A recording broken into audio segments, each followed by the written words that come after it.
les va? Muy buenas noches y bienvenidos a un programa más de Perspectivas. Enrique, lunes, inicio de semana. Lunes, inicio de semana y último lunes del mes, Belén, ya. Rapidísimo. Oye, qué velocidad de año, ¿no? Sí, total, absolutamente. Además, muy intenso, ¿no? Como que empezamos con mucha información. Muy intenso, con el tema, por supuesto, de debate del Chapo, con todo lo que hemos tenido en Jalisco, un año que se nos va rapidísimo. Y sobre todo, Belén, con temas que se repiten, ¿no? Como lo que está sucediendo en el Instituto Electoral y de Participación Ciudadana, que traen una guerra fría interna tremenda, ¿no? Sí, y creo que uno de estos mensajes para medir un poco de fuerza, pues es lo que ocurrió en la sesión del pasado 23 de febrero, donde se puso a consideración del Pleno la renovación del cuerpo directivo, que ya lo habíamos comentado justo cuando nos acompañó Mario Ramos. ¿Te acuerdas que decíamos, bueno, están en pleno proceso de renovación de directivos? Parecía que la renovación iba a salir bastante planchada, bastante rápida, y resulta que no. Algunos consejeros votaron en contra de la renovación de este equipo de directivos, que son 14 en total. Sí, eso fue la sesión, Belén, del 23 de enero, es decir, la sesión del viernes dije pasado. Yo febrero, perdón, sí, la sesión, tal vez te estás adelantando. Ya, porque con la velocidad que va este año, yo ya estoy en febrero. febrero. Va a pasar. Pero lo que sí es que también hubo otra sesión el día de hoy, el 26 de enero, también sigue sobre la mesa la discusión de este tema, y yo lamento, Belén, realmente que el IEPC siga en estos debates de sillas. Yo diría que estos debates de cuates y de cuotas, ¿no? Que es quién es el consejero que coloca más amigos en la estructura, quién es el consejero que se queda con más cuotas al interior de estas jugosas direcciones, porque al final hay que recordar que casi todas las direcciones tienen salarios muy importantes, tienen salarios de entre 80 y 100 mil pesos. Son salarios que no lo tiene casi ni el gobierno del Estado, Belén. Estamos hablando de cifras, yo diría que incluso escandalosas en términos de salarios para un país como México. Claro. Pero creo que lo más escandaloso es que estos consejeros electorales, estos 7 consejeros electorales, pero en particular una, y sí hay que hacer directamente el señalamiento, que es la consejera Erika Rubalcaba, creo que llegan al nivel realmente, ¿cómo se puede decir? De demasiada ambición y de codicia, de pedir choferes, asistentes, cuestiones que realmente no tienen nada que ver con el funcionamiento de una institución como el IEPC, y que también nos habla, Belén, no sé si estarás de acuerdo conmigo, con esta idea de que muchos consejeros no entienden la situación por la que atraviesa el IEPC. Pareciera que no la entienden, que porque no entienden. Justo estábamos hablando hace unos días, y ha sido uno de los temas que ha prevalecido en los medios de comunicación, la situación tan crítica por la que está atravesando el Instituto Electoral y de Participación Ciudadana. No han pagado algunos salarios, deben por ahí también algunas prestaciones a varios trabajadores. Se estaba viendo si existía la posibilidad de recortar incluso el gasto para los partidos políticos. Es decir, en una situación por demás crítica, y en medio de todo ello, como bien lo dices, una consejera dice, esto dicho por otra consejera, exacto, que a cambio pero lo aceptó la consejera Erika Rubalcaba. Que a cambio de negociar el voto, pidió lo que decías, ¿no? Choferes, asistentes y, bueno, una serie Es que hay que recordar que el Instituto Electoral tiene 7 consejeros, y este tipo de decisiones necesitan 5 de 7 votos. Y había 4 votos a favor de la propuesta de ratificar a los actuales directores, y faltaba un voto, y la que estaba negociando ese voto era precisamente la consejera Erika Rubalcaba. Ahora, lo que decimos del contexto, Belén, que tiene que ver con un instituto en crisis, que no pudo ni pagar los aguinaldos. Exacto. Un instituto, yo diría que pierde o que ha perdido lo más valioso para un órgano autónomo, que es su credibilidad. Totalmente. Es decir, ha perdido su credibilidad, y los ciudadanos realmente, hay mucha gente, yo lo noto cuando lo platico con ciudadanos, ya no entienden por qué existe el IEPC, incluso no le dan valor. Y yo creo que se están llevando entre las patas un elemento que es todavía más importante, que es la democracia. Totalmente. Y cuando hablamos de que la democracia se pone en riesgo, se ponen en riesgo muchas cosas. Y por lo tanto, creo que tendría que haber más altura de miras por parte de los consejeros, y que se discutan perfiles técnicos, que se discutan capacidades, personas de prestigio, y no asientos, sillones, plazas, que creo que es la política de siempre, ¿no? Cuotas, al final. Cuotas. Pero dicen los consejeros que son distintos, ¿no? Que ellos son ciudadanos, que ven, y mira, terminan haciendo lo mismo. Exactamente lo mismo. Fíjate, Enrique, y no sé cuál es tu opinión, me parece que el Instituto Electoral y de Participación Ciudadana ya de antemano está viviendo horas extras, porque recordemos que en las reformas anteriores, y cuando se modificó también la estructura del Instituto Nacional Electoral, que incluso cambiamos del IFE al INE, se debatió a nivel nacional si era necesario o no que siguieran los órganos locales, toda vez que el INE podría hacerse cargo tranquilamente de las elecciones locales y las federales. Hubo un debate, hubo una carta, ¿te acuerdas? Que firmaron los presidentes sí. en ese tiempo de los institutos y dijeron, por favor, déjennos, se crucificaron y dijeron, son indispensables los institutos electorales. Bueno, lo que ha venido demostrando a lo largo de este tiempo es que en realidad es esto, lo que es necesario para seguir manteniendo estos salarios, estos puestos, estos cotos de poder, pero en realidad lo que menos hemos visto es una participación real y además discusiones profundas en torno a lo que es el proceso democrático en nuestro país y cómo podemos tener una mejor democracia y sobre todo menos cara, ¿no? Sí, yo creo que dista en el punto. Yo creo que gran parte de la falta de credibilidad del IEPC tiene que ver con lo que nos cuesta la democracia. Es decir, los ciudadanos dicen, a ver, volteo y veo consejeros que ganan 130, 140 mil pesos, ¿no? Volteo y veo que tienen unas prestaciones impresionantes, que los directores ganan una cantidad de dinero que no, aparte no tiene ningún vínculo con su trabajo, porque ahorita le van a empezar a entrar a temas de participación ciudadana, pero la realidad es que los consejeros trabajan prácticamente cada 3 años, ¿no? Así que había es. un proceso electoral. Yo creo que no entienden la gravedad de la situación y también hay que decirlo, Belén, el hecho de que los consejeros hayan sido electos en el INE y no en la Cámara de Diputados o en el Congreso local, tampoco les quitó presión de los partidos políticos. Lo hemos sabido por distintos trascendidos y también por cuestiones que te platican los mismos consejeros electorales, que los partidos están pujando para obtener plazas, obtener que 2 para el PRI, que 1 para el PAN, que esta para Movimiento Ciudadano. Y ese tipo de cosas lo único que hace, Belén, es envilecer el trabajo de un órgano autónomo que nos costó muchísimo a los ciudadanos que existiera, que el gobierno ya no hiciera las elecciones, que hubiera una cierta independencia, y creo que los consejeros, por repartirse puestecitos, ponen en riesgo algo que fue una conquista ciudadana en su momento, ¿no? Ahora, Enrique, ¿qué viene y qué podría pasar? La pregunta es si se ratifica que estos 14 directivos presenten sus renuncias. Bueno, más que presentar sus renuncias, entiendo yo que tendría que ser una indemnización. Totalmente. Entonces, no sabemos actualmente cuánto va a costar al Instituto Electoral y de Participación Ciudadana indemnizar eventualmente a estos 14 directivos. Y volvemos al punto, el horno no está para bollos porque el Instituto Electoral tiene una crisis financiera bastante fuerte.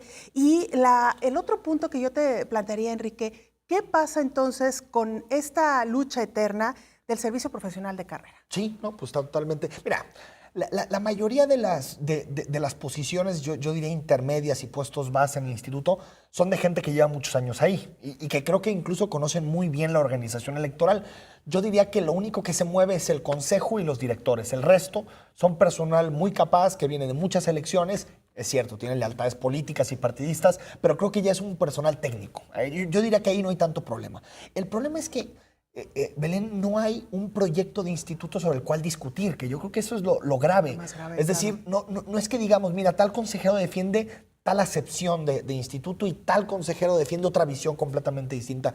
En lo que estamos realmente es ver quién vende más caro su voto. Y yo creo que eso es un mensaje muy negativo para la institución y un mensaje muy negativo para la ciudadanía, porque pues, me queda claro que el mensaje es: sabemos que están hartos de nosotros, sabemos que están hartos de lo que hemos hecho y aún así, mira, les ponemos en cara que nos repartimos estos sillones, ¿no? No, tremendo. Bueno, yo creo que es un pésimo mensaje de parte del IEPC. Totalmente. Veremos qué pasa en los próximos días, Enrique. Esto se tiene que resolver sí o sí. Y bueno, pues ya veremos qué decisión se toma al interior del Consejo. Y lo peor, como ya lo decías, esta falta de credibilidad siempre quedará la sospecha en ambos sentidos. Si se renueva, ¿por qué se renovó? Porque hubo ahí negociación. O pactos para que llegaran otros a sustituir a estos 14. Y si no, bueno, que se negoció también para que finalmente se quedaran esos 14, ¿no? Sí, y al final creo que lo mejor tendría que ser un proceso más abierto, un proceso transparente, en el que se pongan los perfiles sobre la mesa, en donde los ciudadanos sepamos exactamente quiénes son y por qué están propuestos ahí, y no esto que hemos visto durante mucho tiempo, que es un reparto de cuotas sin ningún tipo de criterio en términos técnicos, ¿no? Totalmente. Bueno, Enrique, otro gran tema, no sé si vamos a alcanzar a desahogarlo antes de irnos a la pausa, pero que esta semana también ha sido bastante intenso desde el fin de semana, porque inició la recolecta de firmas, ¿no?, que está llevando a cabo el gobierno de Jalisco para poder sustentar la petición de un amparo que evite el que se construyan obras, específicamente un desarrollo inmobiliario al interior del Bosque de los Colomos. Hasta esta mañana, y según las cifras del gobierno de Jalisco, se habían recabado 12,366 firmas tan solo durante el fin de semana, viernes, sábado y domingo. Tengo entendido que hoy vencía el plazo ya para recabarlas. Y bueno, pues veremos finalmente qué sucede. Hay que mencionar que este día también la Asociación Civil Defensa Colectiva representada por la firma jurídica Rincón y Abogados, interpuso una solicitud de amparo para defender el Bosque de los Colomos pues, de cualquier posible urbanización, ¿no? Sí, mira, yo diría, perdón, Belén, el asunto en tres temas que tal vez no podamos terminar ahorita y tengamos que retomar al regreso del corte. Uno tiene que ver con si es válido que un gobierno se ponga a recopilar firmas, que yo creo que sí.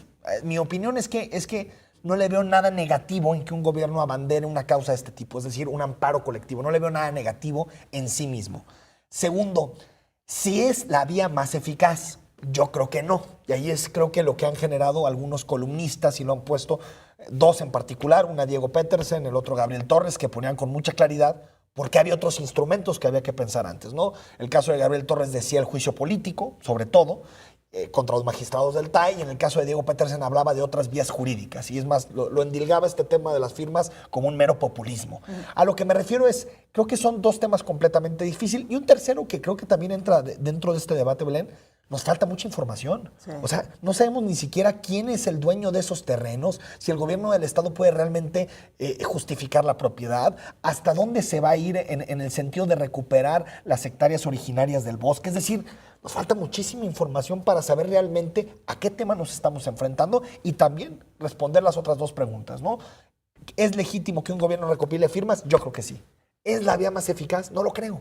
Creo que el gobierno tiene muchas mayores herramientas jurídicas como para reclamar el derecho público que recopilar firmas. Oye, Enrique, ya un analista, un experto en temas ambientales, un investigador de la Universidad de Guadalajara, planteaba incluso la posibilidad de dar una batalla por el lado de los derechos humanos. No ¿Qué eso es lo del amparo? No me parece nada descabellado. ¿Qué es lo del amparo? ¿Crees que incluso esta situación pudiera llegar al Supremo Tribunal de Justicia de la Nación y debatirlo por esa vía? Totalmente. Bueno, sí, es más, se supone que el amparo colectivo lleva esa vía, que es, digamos, la defensa de los derechos humanos frente a intereses privados.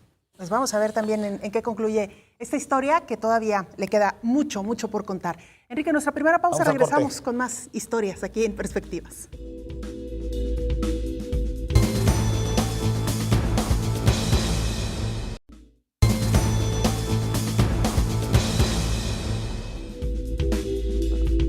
Estamos de vuelta en Perspectivas. Muchas gracias por acompañarnos esta noche de lunes, último lunes del mes de enero. Como decíamos, se nos fue enero rapidísimo y dejamos antes de irnos al corte el tema del Bosque de los Colomos. Distintos debates, desde si es la vía más eficaz esto de andar recopilando firmas, si existen otras formas mucho más claves para atacar el problema, digamos, de falta de protección que tienen los colomos y tercero, pues la información que no tenemos sobre la mesa. Ahora, quitando estos tres temas que ya los estábamos abordando en el segmento anterior, yo creo que sí hay detrás de este tipo de apuestas, Belén, no sé qué opines, digamos, un sesgo político y partidista. ¿A qué me refiero? Creo que el gobernador está muy cerca de su informe de gobierno, será en unos cuantos días, y este tipo de temas, yo diría, rosas o temas que casi no generan disidencias, le vienen bien, ¿no? Con relación a su informe. Y en el caso de Enrique Alfaro, el pasado 8 de enero cumplió 100 días en el gobierno, y creo que es también un tema que le viene bien en términos de imagen y de opinión pública. Lo que creo es que está pesando más esos cálculos partidistas que realmente la estrategia eficaz para defender el Bosque de los Colomos. Sí, fíjate que ahora que lo pones sobre la mesa, Enrique, leía también por ahí una columna o un trascendido, no recuerdo ahora exactamente en qué diario lo leí, pero como en los últimos días, tanto el gobernador como el alcalde de Guadalajara han venido caminando como por vías paralelas, ¿no? Con temas muy similares, saliendo a medios con esos temas. Mencionaban el caso de los Colomos, pero mencionaban también el Zapotillo. Sí, claro. Mencionaban también la figura, qué figura quedaría mejor para el estado de Jalisco en cuestión de seguridad, me refiero a los cuerpos policíacos. Bueno, jueces donde no están tan de acuerdo, pero efectivamente han ido como caminando en línea paralela, ¿no? Sobre estos mismos temas. Bueno, es que creo que de aquí, no sé qué opinas, Belén, pero creo que de aquí a finales de año es el periodo de colaboración más longevo que tendremos entre Enrique Alfaro como, digamos, una especie de gobernador metropolitano y el caso de Aristóteles Sandoval, el gobernador del estado, que creo que es un periodo de que todo está puesto, la mesa está puesta para los acuerdos políticos, ¿no? Si se están logrando los acuerdos políticos adecuados o no, ese es otro debate, pero creo que los intereses ahí los veo claramente alineados para que exista colaboración por lo menos estos meses. Ahora, creo que el Bosque de los Colomos amerita una visión que trascienda este tipo de digamos, de coyunturas políticas. Totalmente. Y que vaya hacia una política de Estado en donde sepamos cuáles son los intereses que realmente están amenazando a los colomos, que este tipo de magistrados, como el caso particular 2, Alberto Barba, y el caso de Armando García Estrada, que realmente respondan por sus sentencias que han tenido en los últimos meses. Es decir, creo que tendría que trascender el tema de los colomos mucho más de los políticos a una agenda de rendición de cuentas que creo que no está planteada, ¿no? Tomarse en serio lo que significa el Bosque de los Colomos para la zona metropolitana Exacto. de Guadalajara. Ahí está. Son nuestros escasos pulmones que tenemos y no solamente el Bosque, Enrique, me parece que si los gobernantes nos quieren convencer y ganar un poquito de confianza, tendrían que ir más allá del Bosque de los Colomos, aprovechar esta coyuntura y decir, señores, es el Bosque de los Colomos, pero es la Barranca, pero es el Bosque del Nisticuil, pero es la Primavera, pero es nuestro río Santiago. Es decir, Sí. si no se hace un trabajo integral, pues lo único que queda es esto, ¿no? Como estas llamaradas de petate que se usan de manera coyuntural y casi que de manera política. Y es que mucha gente lo dice, el Bosque de los Colomos tiene pues esta especificidad geográfica dentro de la ciudad que permite que gente que tiene micrófono o gente que tiene acceso a la opinión pública pues haga demasiado escándalo por los colomos, ¿no? Sí. Está en el poniente de la ciudad, está en zonas acomodadas, forma parte de la rutina de mucha gente con recursos en la ciudad. Es decir, estamos hablando de un bosque que trasciende lo icónico, lo importante que es para la ciudad bajo cualquier luz, pero aparte está situado en una zona de la ciudad que le permite tener, pues ahí, ¿no? Las luces puestas. Poco, y por claro. supuesto, como tú dices, hay muchísimos bosques más. Bueno, empezamos por el Centinela, el Nisticuil, que ni siquiera reciben la mediana atención y que están amenazados día a día Claro. por intereses inmobiliarios y por sentencias jurídicas que claramente atentan contra el interés público, ¿no? Vamos a ver qué pasa también en el caso del Bosque Los Colomos y pues ya lo hemos percibido a través de las preguntas que algunas veces hacemos en los espacios noticiosos. Claro. Pues la gente no cree muy poquito en esta recolecta de firmas. Sí. El hecho de que venga de gobierno del Estado ya les da cierta suspicacia y entonces muchos prefieren no participar. Vamos a ver si es que hay un consigue, argumento, ¿no? que se dice, los gobiernos actúan y los ciudadanos reclaman, ¿no? Es decir, cuando un ciudadano o cuando los ciudadanos de alguna forma se ponen de acuerdo y empiezan a recopilar o recolectar estas firmas, pues parece que tienen por lo menos un origen más defendible. Totalmente. Cuando no vemos eso, cuando vemos a los gobiernos en primera línea, parece que el objetivo es otro, ¿no? Claro. Oye, Enrique, ya que andamos por temas ambientales, otro caso gravísimo, realmente de escándalo, lo que está ocurriendo en Quintana Roo con este Totalmente. desarrollo conocido como pues el manglar Tajamar, ¿no? Hay un poquito de contexto. En la madrugada del 16 de enero ingresó una maquinaria a la zona del manglar Tajamar en Quintana Roo. Según algunos activistas, devastaron el 90% de este manglar y, bueno, la tala de manglar se llevó a cabo para concretar la construcción del proyecto inmobiliario Malecón Tajamar. ¿Quiénes son los actores? ¿Quiénes están involucrados en esta historia? Bueno, pues son varios. Para empezar, el Fondo Nacional de Fomento al Turismo, Fonatur, que es el responsable de la planeación de este malecón y además pues el responsable de haber creado el proyecto desde hace 15 años.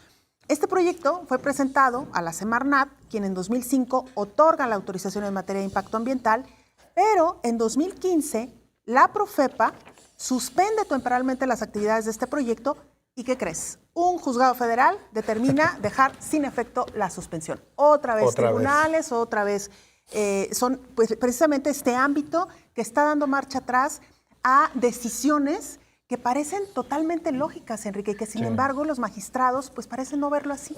Sí, y es que parece, Belén, que el objetivo de este, yo diría turismo depredador, ¿no? Porque al final lo que ha pasado con la Riviera Maya, una de las zonas ecológicamente más diversas del mundo, es decir, con más especies de fauna, flora, lo que ha sucedido es una política de desarrollo de turismo que es totalmente incompatible con el medio ambiente. Es decir, vemos cómo de la noche a la mañana, en escasas 24 horas, se erigen torres tremendas, ¿no? Y desarrollos de hectáreas y hectáreas que tienen que ver con un turismo así, ¿no? Muy poco sustentable y con muy pocas opciones de futuro. Lo que creo, Belén, es que esto parte de un modelo en el que México, lamentablemente, ha sido uno de sus principales impulsores a nivel mundial, que es el turismo, que no tiene nada que ver con la protección del medio ambiente y que lo que hace es en realidad convertir selvas, convertir ecosistemas diversos en hoteles, ¿no? Una tristeza porque, como todos sabemos, los manglares tienen una función específica, como muchos de los pues el de los ecosistemas que forman parte de nuestro planeta. Afortunadamente hay un grupo de activistas que está trabajando intensamente por detener el proyecto, porque lo perdido ya está perdido. Totalmente. Son una cantidad impresionante de hectáreas, 50 hectáreas de manglar. Hoy decía un experto en estos temas que si se detuviera el proyecto, tendría que pasar 30 años para recuperar el manglar que ya fue talado. Greenpeace México también ya intervino, publicó en su sitio web un blog titulado Ecocidio en Tajamar, y también se están recolectando firmas a través de la web para frenar definitivamente este proyecto. Y casi siempre detrás de estos permisos, Belén, casi siempre hay corrupción política. Sí. Yo Intereses económicos. Intereses económicos, pero que se logran colar y que logran solidificar sus intereses a partir pues, de complicidades de parte de los funcionarios públicos y de los políticos. Hay que recordar al famoso Niño Verde en Quintana Roo, a Jorge Emilio González, recibiendo un maletín lleno de billetes verdes, ahora sí, nunca mejor dicho, para permitir un desarrollo en una zona protegida en Quintana Roo. Lo que me refiero es que casi siempre detrás de estos permisos hay este tipo de cosas, ¿no? Una relación muy perversa que se hace entre empresarios, entre desarrolladores turísticos y los políticos que se les olvida que tienen que defender el interés público y más bien pues se llenan su cartera de dinero, ¿no? Bueno, ojalá que pues esta situación trascienda a nivel internacional, que intervengan son temas sensibles, ¿no? organismos internacionales y que puedan fortalecer esta protesta y frenar definitivamente el proyecto. Enrique, otros temas políticos en nuestro país también. Antes de irnos al corte, Belén, digamos uno de los personajes del fin de semana fue sin lugar a dudas Margarita Zavala, ¿no? La esposa del presidente Felipe Calderón. No le esconde a nadie que quiere ser candidata a la presidencia de la República. No ha dicho si por el Partido de Acción Nacional o a través de una candidatura independiente, pero sacó esta plataforma que fue muy debatida en redes sociales que se llama Yo por México, porque es una M como Margarita Zavala, pero que lo interesante es que tenía la forma de una sotana de cura.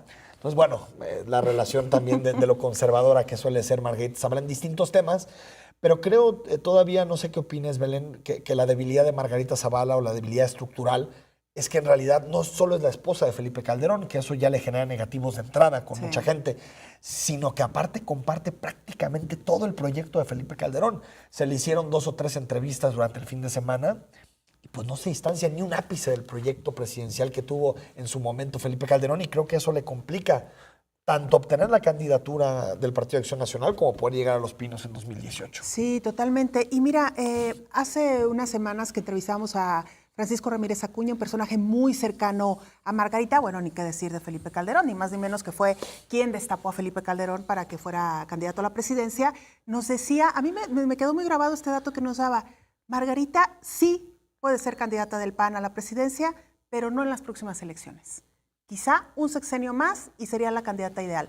Por algún motivo lo dijo y sorprende siendo un personaje realmente tan cercano a Margarita Zavala. Sí, fíjate que en las encuestas más o menos figura. Es decir, Andrés Manuel está empatado con quien fuera el candidato del PRI, por esta solidez que suele tener la marca PRI. Y Margarita está a 4 o 5 puntos, tampoco está tan lejos, ¿no? Yo la veo como tal vez la única candidata sólida del PAN, porque está Rafael Moreno Valle, está el mismo Ricardo Anaya, el presidente, pero veo difícil, ¿no? Que alguien logre consolidar una imagen y un reconocimiento como el que tiene Margarita Zavala, ¿no? Lo veo muy complicado. Y volveríamos al tema, Enrique, de si México debería ya tener una mujer presidenta, ¿no? Pues sí, yo ese debate de si está preparado o no, creo que el país está sumamente preparado para tener una presidenta de la República. Lo que sí creo es que en muchos sectores sigue habiendo machismo, ¿no? Y se cree que la política es un coto reservado para los hombres y que por lo tanto quien debe gobernar es un hombre. No sé cuánto le pese o no, pero bueno, creo que siguen existiendo esos clichés. Y antes de irnos, Belén, también recordar que el fin de semana, particularmente el domingo, fue el Consejo Político Estatal del PRI, en donde, se dijeron muchas cosas, pero una importante para nuestro auditorio es que Hugo Contreras, que se lo hemos preguntado aquí, dice que quiere ser coordinador y también quiere ser presidente del partido. Es decir, aventarse las dos. Carro completo. Carro completo. Muy bien, bueno, pues también ya veremos qué pasa con esta situación. Y nada más en el caso de Margarita, como dato anecdótico y frívolo, hasta se cambió de imagen, ¿viste? Se cambió de imagen, sí, bueno, va con todo Margarita. Bueno, veremos qué pasa, ¿no? Vamos al corte. En las próximas semanas. Hablamos de movilidad, quédese con nosotros.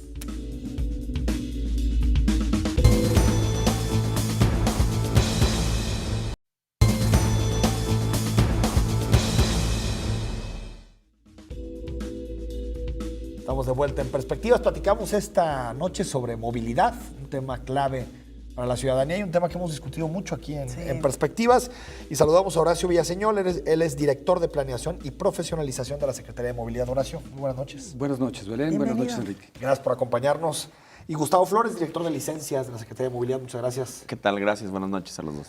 Pues comenzar con el tema del proceso de reclutamiento para la Policía Vial. Se discutió mucho, incluso cuando se dieron las cifras en su momento de la Policía Vial. Muchos pensamos, ¿a poco hay tantos policías viales bien calificados? Pero bueno, platícanos un poco de los números, Horacio, en este tema. Sí, muchas gracias. Mira, primero hay que decir que es un proceso de selección, yo creo, inédito. Sí. Y ahora te explico por qué. Es un proceso público y abierto. O sea, se publicaron las reglas del juego y se abrió a todas las personas que cumplieran con ciertos requisitos. Sí. Esta convocatoria nos permitió, digamos, en la primera etapa, que es la de recibir a los interesados la semana pasada, y checamos la estatura, el peso, la agudeza visual y sus documentos, y hicimos unas entrevistas. Ya. Se presentaron 2.500 aspirantes. Okay. Y de esos 2.500 aspirantes pasaron solamente 900. O sea que de cada 3, como el 40% casi. 2 no pasaron. Exacto. Y de esos 900, 200 fueron mujeres, 700 varones, Okay. o sea, 80-20. Ese 80-20 es como está constituida hoy la plantilla de la Secretaría de Movilidad. En general. En general, Okay. así está. Okay. Y entonces, la indicación del señor gobernador, Aristóteles Sandoval, y del secretario de Movilidad es tratar de ir compensando esa diferencia. O sea, buscar la paridad. Y para eso, la indicación es de que de las 200 vacantes que tenemos hoy, 140 serán para mujeres, al menos esa es la aspiración, ¿sí? Pero el proceso, además de que es público y abierto, es un proceso que está vigilado por más o menos alrededor de 10 organizaciones civiles, para evitar que haya, más bien para localizar a los mejores. El proceso de reclutamiento. El proceso de reclutamiento. El eslogan es buscamos a los mejores, pero no solamente es un eslogan, yo creo que es más que un eslogan, es la filosofía de este proceso. Mira, lo que se desea en el fondo es recuperar el orgullo de ser un policía vial. Y para eso hay que ganar un proceso limpio, transparente, ¿no? Y realmente ser de los mejores. Y los mejores implica desde el hábito del personaje hasta la inteligencia y la fuerza, ¿no? Entonces, por eso yo decía al inicio, creo que es un proceso inédito. Horacio, este proceso, entendemos, viene de una evaluación que se hizo al interior de la propia Secretaría de Movilidad, en la cual varios de estos elementos no pasaron el examen. Cuéntanos cómo fue este proceso y un poco cómo quedan los números finales, es decir, cuántos no pasaron el examen, entonces cuántos hay que sustituir. Mira, la plantilla está compuesta por alrededor de 1.900 elementos, digamos, esa es la plantilla autorizada. Okay. Y actualmente hay 140 vacantes, pero en los próximos días habrá 200, que es para el proceso que estamos haciendo. Tu pregunta concreta, estimo que reprobaron alrededor de 400. Entonces quiere decir que en los próximos meses habrá seguramente otra convocatoria. ¿Para otras 200 plazas? Para otras 200 plazas. Sin embargo, el proceso tiene que ser gradual, digamos. Gradual, porque no puede, para la Secretaría de Movilidad es muy importante que la ciudad no se quede sin agentes. Entonces, por un lado, hay el proceso de mantener en las mejores condiciones a los que están, retirar porque la ley obliga que no estén en la plantilla los que no pasaron el examen de confianza, y reclutar de una manera como la estamos haciendo, abierta, a los nuevos. Además, te diría que vamos a hacer algo más novedoso también. La Secretaría de Movilidad va a capacitar a los mejores seleccionados antes de irse a la academia. Okay. El proceso va a durar entre 2 y 3 meses. Es un proceso largo, es lento. Todavía sin entrar, por eso hemos dicho que es una preselección. Pero los vamos a capacitar, además del examen que que ya está ahorita avanzando, que es el examen médico, el examen psicométrico, el examen físico. Además de esto, se hizo por etapas para irlo, digamos, eliminando a los peores y lograr identificar a los mejores, y después les vamos a dar en la Secretaría un curso básico que nos va a permitir que sepan sobre leyes, que valoren la ética por el resultado público, que realmente seleccionemos a la gente que tiene vocación de servicio público, y también que conozcan el entrenamiento de la policía, ¿no? Gustavo, ahí, digamos, el tema de licencias, yo creo que cuando pensamos en movilidad es lo primero que se nos viene a la cabeza. Sobre todo cuando vemos nuestra licencia que está a punto de... Bueno, la mía no, la tuya. Bueno, ya está cerca, pero faltan algunos meses, digo, me voy a ir a parar ahorita afuera, ¿no? Gustavo, preguntarte, ¿qué se ha hecho, por ejemplo, en materia de combate a corrupción, precisamente en el tema de licencias? Bueno, de hecho, fue una de las tareas principales en las cuales cuando nos incorporamos allá a la Secretaría en los meses anteriores, nos dimos a la tarea de erradicar. Como ustedes recordarán, existían muchos golondrinos fuera de la Secretaría, promoviendo distintos servicios, sobre todo en uno de ellos, el más fuerte, licencias. Entonces hicimos una evaluación primeramente de la plantilla, ¿no? Sí. Entendemos que el problema, en gran medida, se puede atacar, ¿no?, desde adentro hacia afuera, no desde afuera hacia adentro, porque muchas de las gente nos decían, bueno, ¿por qué no agarran a la gente que está afuera? Porque mientras exista dentro el problema, no se va a erradicar. Saldrán otros, ¿no? Así es, definitivamente. ¿Qué hicimos? Tomar primero la base de la gente de confianza y hacer valer esa palabra, que sea gente de confianza.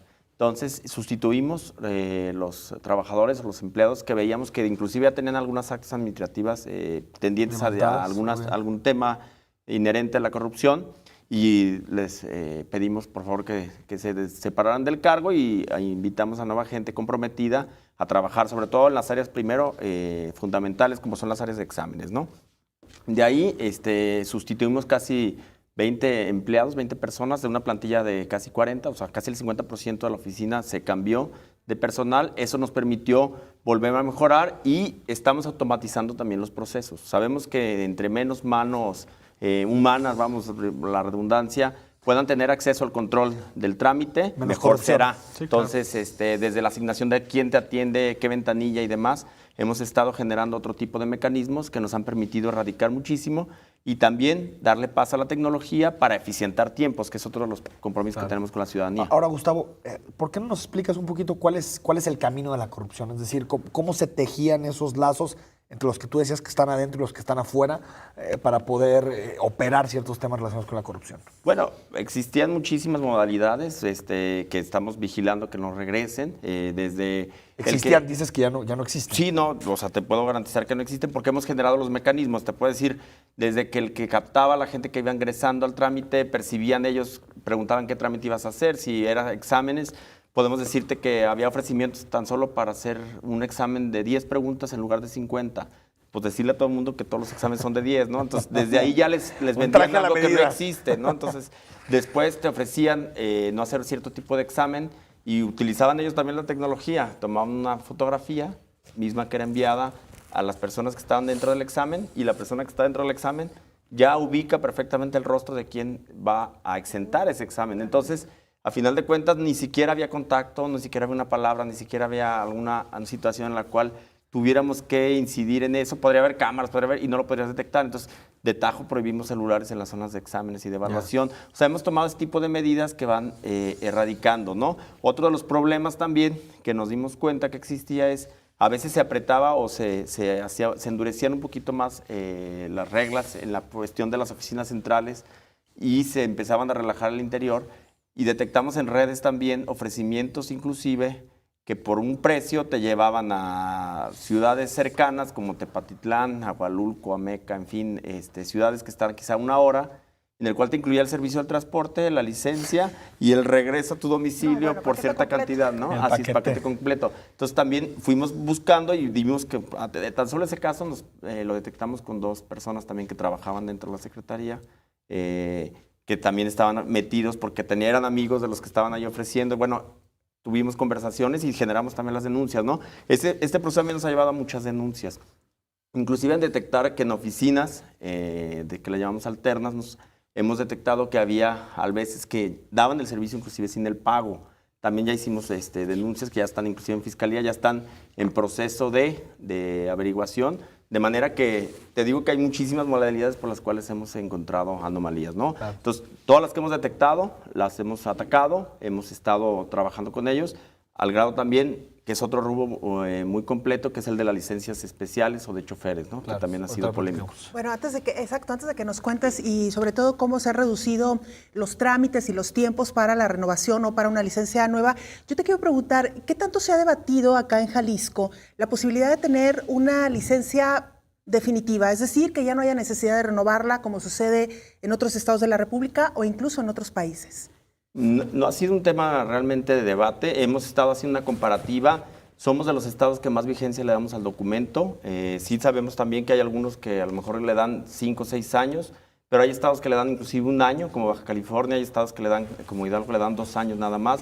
El promedio son 2 años nada más y el DF apenas está migrando a darle el brinco a quererla hacer vitalicia. Exacto. Pero apenas está iniciando con ese proceso y no sabemos qué tan eficiente puede ser. Esto de vitalicia va ligado también a un sistema de calificación. O sea, no podemos dar una licencia como un cheque al portador porque al final de cuentas es una herramienta en la cual yo me certifico y me califico para manejar un vehículo que puede tener ciertas consecuencias en las calles. ¿Qué pasa o por qué pasa el brinco de hacer la vitalicia? Porque la condicionas a ciertos puntos. Trabajan a través de puntos donde tú cada infracción que cometes vas penalizándote puntos. Entonces tienes, por decirte un caso, Francia, que es lo que sucede, que tiene 12 puntos cuando pierde la licencia. Un semáforo es 1 punto, una fotoinfracción quizás son 2 puntos, un choque con dolo son 6 puntos. ¿Y eso no lo podríamos hacer?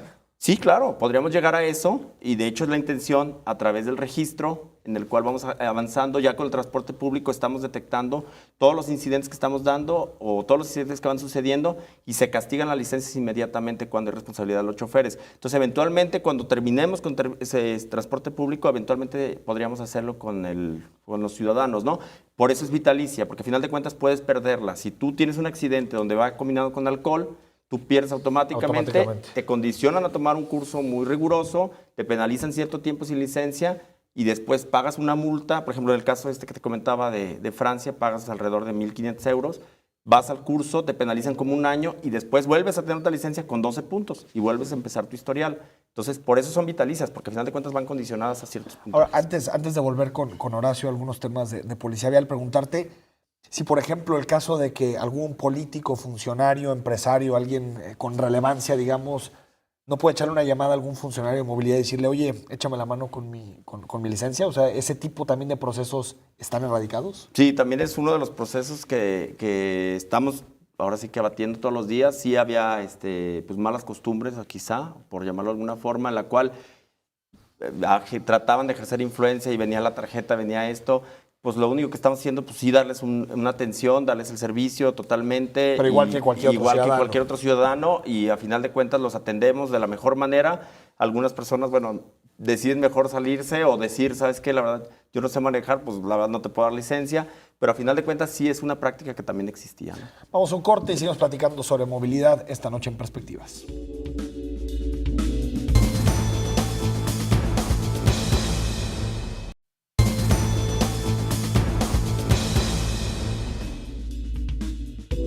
Estamos de regreso esta noche en Perspectivas. Muchas gracias por permanecer con nosotros a través de la señal de Todos, Canal 44. Y por supuesto que recibimos sus comentarios y opiniones a través de nuestras cuentas institucionales en Twitter y Facebook, @Canal 44 TV en Twitter, Canal 44 en Facebook. Hoy con un tema bastante sensible, Enrique, la movilidad. Algo que nos afecta, por supuesto, a todos los que habitamos este estado, particularmente hoy, zona metropolitana de Guadalajara, ¿no? Y vamos a escuchar un sondeo que tenemos de muchos ciudadanos que se interesan por este tema.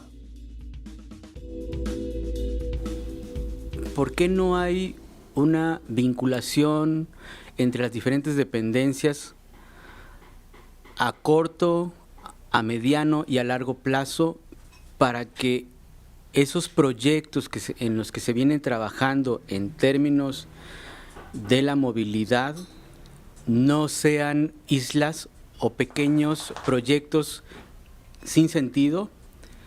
Mi pregunta es, ¿por qué no dedica el tiempo a actualizar los sitios, como en este caso el sitio 29, en donde la demanda nos está absorbiendo? ¿Por qué no nos da permisos a los compañeros que ya tenemos más tiempo aquí, sí, y poder brindar un servicio a toda el área que nos compete a nosotros? sería bueno que dedicara tiempo a actualizarnos y a checar antigüedad antes de actualizar Uber. Porque si ya muchos compañeros de nosotros hicimos el curso que nos exigió hace un año más o menos, porque ahora lo tenemos que volver a hacer. Pues que qué va a hacer con tanto trafical que hay por donde quiera. Hola, mi nombre es Solin Monroy del colectivo Bicicleta Blanca y quisiera preguntarle al secretario de Movilidad, Servando Sepúlveda, ¿cuándo van a actuar respecto a las recomendaciones del Observatorio Ciudadano de Movilidad y Transporte Público? Pues el día de hoy murió un niño de 8 años por andar en su bicicleta en la calle, atropellado por el transporte público. ¿Cuándo van a hacer cumplir esta nueva reglamentación de ruta empresa en vez de hombre-camión? Porque nos está costando muchas vidas. ¿Cuándo?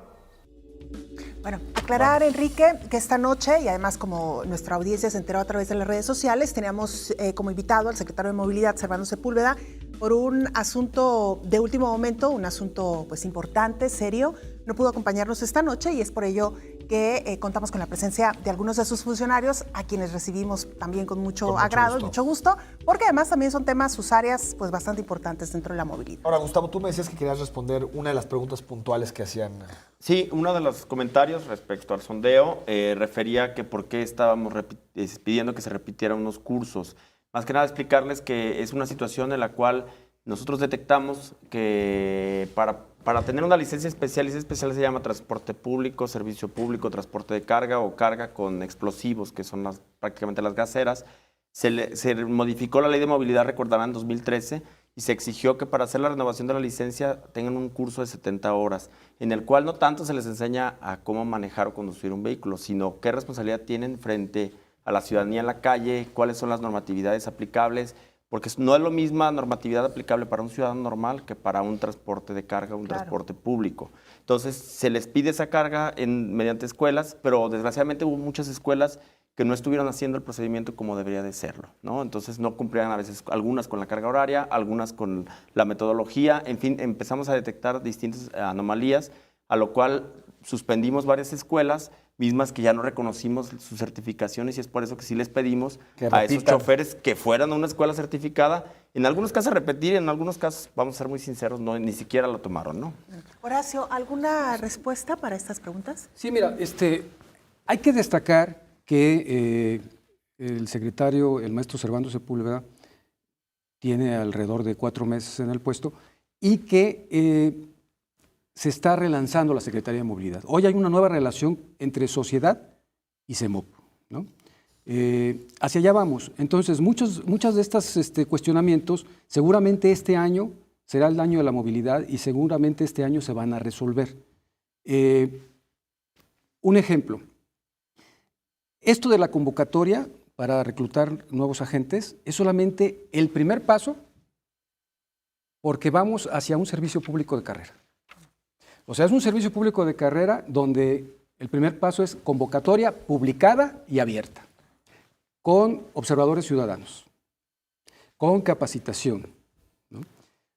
Y entonces después seguirá el tema de la permanencia digna, policías orgullosos de haber ganado un concurso limpio, y luego la profesionalización y finalmente la evaluación continua. No hay tampoco un servicio público de carrera en la Secretaría y este año va a quedar, digamos, concluido. Ahora, cambiar la imagen, cambiar la movilidad, cambiar todo esto lleva mucho tiempo. Mucho tiempo. Y hay que decirlo, se están dando los primeros pasos, eso es muy importante. Y además tiene que ver también con un aspecto cultural, como ciudadanos, cómo hemos contribuido a que todo esto se descomponga, ¿no? Que la Secretaría de Movilidad pues sea una de donde más ha imperado la corrupción durante años. Seguramente vamos a tener que romper muchas inercias y paradigmas, pero, insisto, estamos dando los pasos necesarios. Horacio, perdón. En la sustitución de estos agentes viales o de la policía vial, ¿qué tanto se está cuidando el perfil, por ejemplo, para que no caigan en casos de corrupción tan cotidiana, ¿no? Yo sé que de pronto es imposible blindarlo del todo, pero al menos que no exista la imagen, como decías tú, Belén, de que pues siempre que te topas con un agente vial, siempre hay posibilidad de arreglo y de violar la ley y de saltarse la ley. Mira, el problema es tan complejo que las soluciones van a ser todas. ¿sí? No solamente la tecnología. El secretario ha dicho que hay la idea de poner cámaras en los vehículos y de lograr ver y escuchar lo que suceda. Los agentes informarán por qué detienen a alguien antes de hacerlo. Claro. ¿no? Esto es tecnología. Ayuda. Ayuda. Pero no resuelve el fondo. Pero no resuelve el fondo. Pero por otro lado, por eso estamos buscando a los mejores. Estamos buscando personas que no se quieran meter en la fila, vaya, ¿no? Que no busquen a alguien conocido para evitar el trámite. Exacto. ¿no? O sea, y que además los vamos a capacitar, espero yo que con mucha eficacia, en el tema del servicio público. ¿Qué es el servicio público? Necesitamos servidores profesionales. Entonces, la sociedad ordena a los funcionarios lo que deben hacer a través de las leyes. Hay que dejar muy claro que conozcan, ¿sí? Pero después el comisario de la Secretaría estará vigilando, supervisando, controlando y obviamente pues, sancionando a quien así lo requiera. El tema de los incentivos negativos y positivos será una realidad también. Entonces, la verdad es que profesionalización es mucho más que cursos, es más profundo.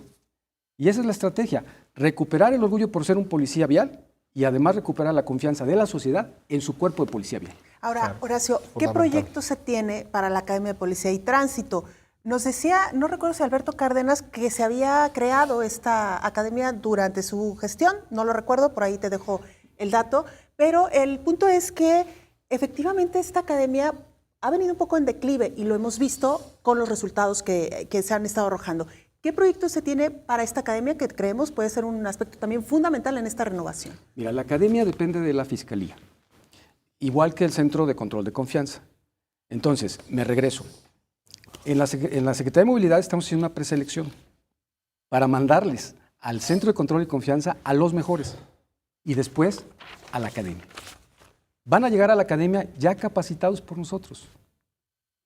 Y en el futuro tendremos que acercarnos a la academia para lograr alinear estos cursos de movilidad y los ¿Pero funciona ese modelo? Es decir, ¿no tendría que estar la Secretaría de Movilidad más cercana a la academia que dejarlo en manos de la Fiscalía? Hacia allá vamos. Por eso te decía que este año vamos a llevarnos Bueno, la unas policía gratas vial sorpresas. también ha dado saltitos, empezó con movilidad, se lo llevan a la Fiscalía, volvió, es que ese es ha dado el punto, saltos. ¿no? Sí, pero fíjate que hoy lo que va a suceder es que no va a haber un solo policía vial en la calle sin capacitación. O sea, no vamos a esperar a que la academia los capacite. ¿Sí? Entonces, además se van a capacitar 2 veces, en casa y en casa, porque al final de cuentas, pues la academia también es. Gustavo, ¿qué le pasa a un funcionario que cae en corrupción en materia de licencia? Es decir, ¿cuál es la sanción que han dispuesto en la ley? Pues como te comentaba, digo, más bien es Pérdida platicarte del lo que ha trabajo. pasado, pérdida de trabajo, inclusive te digo que ya tenemos algunas denuncias en las cuales, dependiendo ya de la investigación que genere la Fiscalía, puede inclusive perder la libertad. ¿no? Lo digo por los mensajes que nos están llegando donde nos dicen que no ha habido denuncias con relación a los anteriores, antes de la renovación. ¿Sí hubo esas denuncias? Hubo denuncias, algunas en el plano administrativo, a lo Ok. mejor... No denuncias penales. no digamos, denuncias porque ante tal la vez no Fiscalía, implican que eso. sería un tema muy distinto y el cual sí, el secretario ahora nos ha instruido que sí vayamos hasta las últimas consecuencias. Al menos te digo, nosotros en los meses que llevamos estamos procediendo hasta el final, ¿no? No estamos parando nada más en un acta administrativa, una responsabilidad de tu puesto, en una pérdida de confianza, sino estamos yendo realmente a deslindar responsabilidades hasta el fondo. Nos dice Gil Sos a través de Twitter, miente al decir que no hay privilegios para ciudadanos o ya se le olvidó la licencia de moto regalada a un boxeador pelirrojo. Me imagino que al Canelo, Canelo, ¿no? A menos claro. de que haya otro. ¿Pasó esto el Canelo? No, él tramitó su licencia, pero hizo todo su procedimiento. Igual que un sí, ciudadano. claro, igual que un ciudadano. De hecho, él ya tenía licencia y generó ahí un refrendo. A lo mejor por eso fue la circunstancia, pero no. De hecho, él ya tenía una licencia anterior y fue el refrendo. En promedio, ¿cuánto tiempo se tarda un ciudadano en una renovación de licencia o en una licencia nueva? Ahorita por la cuestión del ingreso después de Año Nuevo, tenemos una afluencia y a lo mejor el trámite que normalmente lo hacemos en 40, 30 minutos en el caso de nueva o 20, 25 minutos en el caso de refrendo, se nos prolongó casi al doble por la afluencia que teníamos. Tenemos un promedio de afluencia entre 500 y 550 ciudadanos al día que asisten ahí y estos días estuvimos dando a días hasta más de 800 licencias.